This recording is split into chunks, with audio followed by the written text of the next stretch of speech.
What's the most damaging part of it? Is it the stigma or the fear of death? There's no stigma in that. There's no stigma.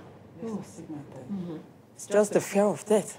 It will come, definitely, because the idea is anybody that has cancer is already slated to. You just say dead. Yes. It's more or less like receiving a death sentence.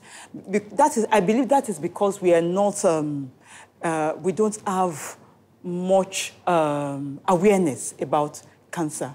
And even some women that, when I tell them about cancer, because now you are raising the awareness. Yes. They will ask me, what is cancer? Some women are that, you know, uneducated. Yes. They will tell me, what is cancer? I will have to begin to explain, how does it come? When there is something like that and people are not yet aware of it, maybe Lagosians are aware of it. We in Oyo State, almost 1/3 of Oyo State is not yet aware of what cancer can do and how you can survive that. Cancer is more or less like another ailment that, you know, that can happen. So why do you think that fear is still there as cancer has been, death sentence? That's because most people that have any cancer know anything about cancer, know the patients or the people they know died from the disease. So why don't you talk about prevention and some of these things preventable very quickly before we Yes, go? prevention. Some cancers can be prevented. There is the HPV vaccine to prevent against cervical cancer, and much more importantly, screening, because cancer starts out quietly. And the only way you can detect it on time is to go for screening. Screening means that you go for a medical checkup without having any symptoms. So you're fine, but you go to a hospital and have yourself examined. And age is important for that one. At what age? Yes, for cervical cancer, once you become sexually active, you should start screening. Even if you're 11? Even if you're 11, you should start. But of course, we don't expect 11-year-olds to be sexually active.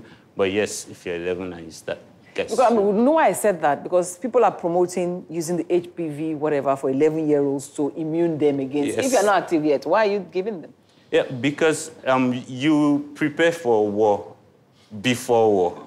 It's not in time of war that you start getting your soldiers ready. Oh, well. So you vaccinate long before they become sexually exposed, so that by the time they are sexually exposed, they have immune system is developed enough to cope with the virus. Well, you talk about a 16-year-old who had breast cancer. Yeah. So it's not a function of age with breast cancer, is it? No, it has nothing to do with age. But what we have found out is that we have younger girls coming up with lumps, but most of them are benign.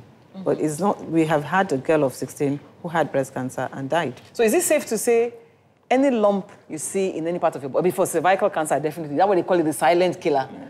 Any lump you see... No, cancer is actually a silent killer. All cancers? You see, before you feel a lump in your breast, it must have been there for a long time. So it's important that you go, like Shola said, you go for... Screening is very, very important for you to do. So it's not, it has nothing to do with age. The only thing that has to do with age is the mammogram. Mammogram is for those who are over 40, but if you have a history in the family, then you can do it early as 36. So I think what we should say is that for as long as you're female, just do some checks. How often? Once in 3 years? Once a year. Once a year. Just do a general check. Men should also. No, I'm all about women today. No. Please forgive me. It's International Women's Month. I'm all about women. Okay. So I would like my survivors to share some inspirational word with people who are watching. This girl was very scared to come on TV. I didn't give her notice. But she's going to do it. Okay. What are you telling other people out there? I'm going to speak to my women. Yes. Be brave. Do your checks. Check your body as often as possible. Every 6 months, go for the scans. And you're good. And you? Well, I believe every Nigerian woman deserves a good life.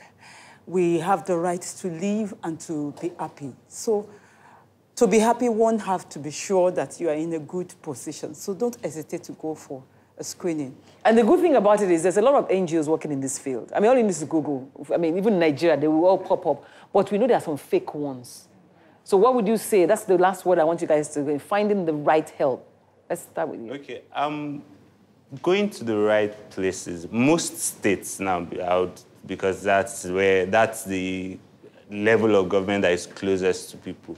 Going to government hospitals, I usually recommend people go to government hospitals because at least you are sure that the people you would meet in government hospitals are not motivated by profit because they'll get their salary. Of course, we know there's a crowd issues, you have to wait and all that, but you are sure that the person that would see you in most government hospitals... First go to, like people, for example, if in Lagos, go to Louvre, if you're in Ibadan, go to, start from there.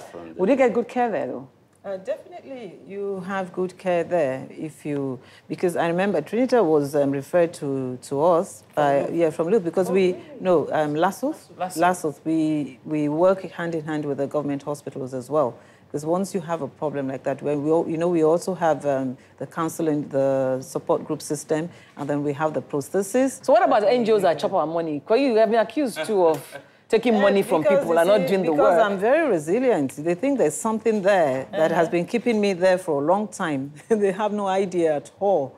I could really give them my seat. I think most of us in the NGO, especially cancer-related NGOs, are in it because we have a personal experience and have a passion for it.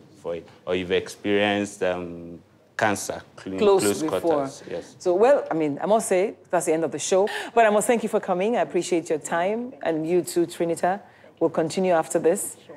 Thank you, my sister, for always being there. And thank you, Shola, for coming. Although I called you a baby doctor at the beginning, I take my word back. I'm good. I take my word back. You're an intelligent doctor. Thank you. Thank you very much. And thank you for watching. We'll see you again next week. Good night.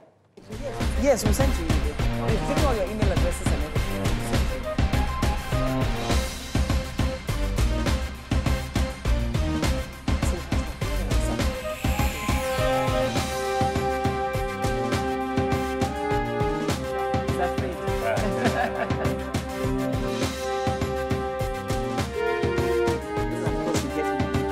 We will not get money. I never take care of it.